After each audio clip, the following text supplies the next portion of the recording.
તો કેમ છો બધા મિત્રો, સ્વાગત છે તમારું શિવ સ્ટુડિયો ફૂલસર ચેનલમાં। વિડીયોમાં બનાવી મમરાભાઈ દુકાન અને પછી દુકાનની બધી જાણકારી આપતા કહે કે હાલો લઈ લો દુકાન બોલતી પતંગ, એટલે બોલતી પતંગ એટલે કહે કે સરબર સરબર સરબર એવી પતંગ બોલે, અને પતંગ બોલતીમાં તો એ હારવાર પતંગે વેચે અને પતંગે લૂંટે એવી રીતે કે આવડી આ પતંગ હું વેચું અને લૂંટેલી પતંગ હું સકાવું એવી રીતે એ કહે। તા તો હજી મમરાભાઈ પતંગ લૂંટી જ રહ્યા હતા, તો એની વાહે બકુલભાઈ દોડીને આવ્યા કે એ પતંગ વાહે હું દોડતો હતો, મારી પતંગ છે। તે મમરાભાઈ એને એમ કહે કે ના ના હો ભાઈ, પતંગ મેં લૂંટી એટલે પતંગ મારી, એવી રીતે એ બે કહે। તે બકુલભાઈ એને એમ કહે કે લાવો તો 2 પંજા આપી દો ઉધારે। તે મમરાભાઈ કે ના ના હોય કે તમે મારી દુકાન બંધ કરાવશો, એવી રીતે એ બે વાત કરે। કેમ કે દર વખતે ગમે એ ધંધો ગમે એ શરૂ કરે, આ ભોળા દાદા અથવા તો બકુલભાઈ, ભોળા દાદા ધંધો શરૂ કરે તો બકુલભાઈ બંધ કરાવે, બકુલભાઈ ધંધો શરૂ કરે તો ભોળા દાદા બંધ કરાવે, એમ મમરાભાઈ કહે કે તમે બધા બધો ધંધો જ બંધ કરાવરો છો। તા તો અહીંયા ભોળા દાદા એના માણા હાટું બનાવે પતંગ, બનાવેલી પતંગ આપે કે હાલે આ પતંગ સકાઈ જાય કે। તે ભોળા દાદાનો માણા એને એમ કહે કે ના રે ના, આ પતંગ થોડોક કે હું સકાવું, કે આ પતંગ કોઈની કાપે નહીં। તે ભોળા દાદા એને એમ કહે કે આપણે કોઈની પતંગ કાપવી, બરોબર, આપણે સકાવવાની આમનામ। તો કે ના રે ના, તોય કે મને પતંગ લઈ ગયો। તે ભોળા દાદા એને એવી રીતે પતંગ લઈ દેવાની ના પાડે, તો એનો માણા એમ કે તો મારે પગાર આપજો, હું મારે પગારમાં પતંગો લઈ આવું। તે ભોળા દાદા એમ કે હજી તું તારો મહિનો એનો 10 દી છે ને તારે એ કે પગાર જોતો એ કે એમ પગાર નહીં મળે એ કે આ પતંગ સકાય। તે એનો માણા ના પાડે કે હું આ પતંગ નહીં સકાવું।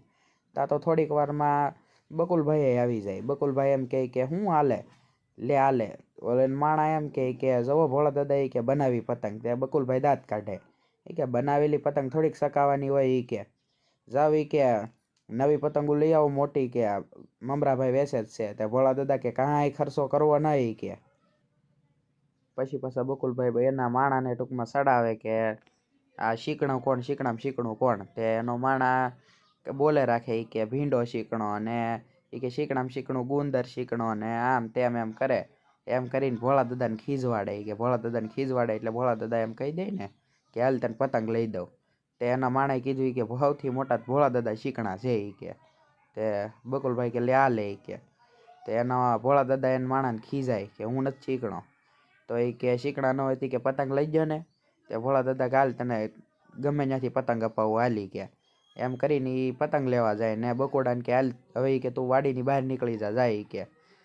એના માણાને ભોળા દાદા એમ કે હાલ હું તને પતંગ અપાવું તારે જોવે એ હાલી કે, અને બકોડાને એમ કે તું નીકળી જા, વાડીની બહાર નીકળી જા। તે બકુલભાઈ એમ કે હું વાડીની બહાર શું લેવું નીકળું, હું હાલો તમારા હારે વી આવું। તે ભોળા દાદા કે વાંધો નહીં હાલ, તું અમારા હારે હાલ।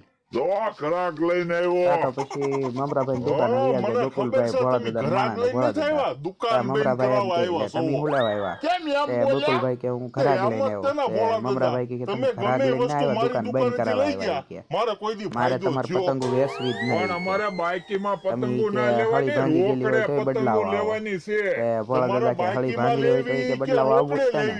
તે મમરાભાઈ એને એમ કે તમે હળી ભાંગી ગયેલી હોય કે હું બદલી જ દઉં, પણ હળી નો ભાંગેલી હોય તો તમે ભાંગીને બદલાવ આવો એવા છો કે તમારે દુકાન બંધ કરાવશો કે મારે તમને કઈ ને નહીં કે દુકાન કાંઈ કે દુકાન મળી કઈ વેચવું જ નહીં કે તમે વૈયા પછી બકુલભાઈ અને ભોળા દાદાનો માણા ભોળા દાદા હાલ નીકળી ગયા મમરાભાઈ ઓલે, કેમ કે મમરાભાઈ પતંગ આપવા ના પાડી દીધી।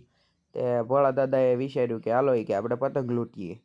તે હાલો કે બધા ભાગમાં લૂંટીએ, એમ કરીને પતંગ આવીને એ બધા લૂંટવા જાય। તે અમથો ને તીકમભાઈ પતંગ સકાવતા હતા, તે એની પતંગ શકતી હતી। તે ભોળા દાદાએ ઉપર કે હાલો કે આ પતંગમાં કે ઉડતી પતંગને પાડીએ એ કે। તે નો હોય ના હળી કરવા એને ઉડતી પતંગ પાડી, ઉડતી પતંગ પાડી। તે પછી ઓલાનો તીકમનો અને અમથાનો મગજ જાય જ તે તીકમ આવે એની પાસે, એ કે કેમ તમે પતંગ પાડી, કે તમે પતંગ પડાય જ કેમ? તે ભોળા દાદા પતંગ પાડશું તે જાતર થાય કરે લે કે, એમ કરીને એ તો પતંગ લૂંટવા માંડ્યા।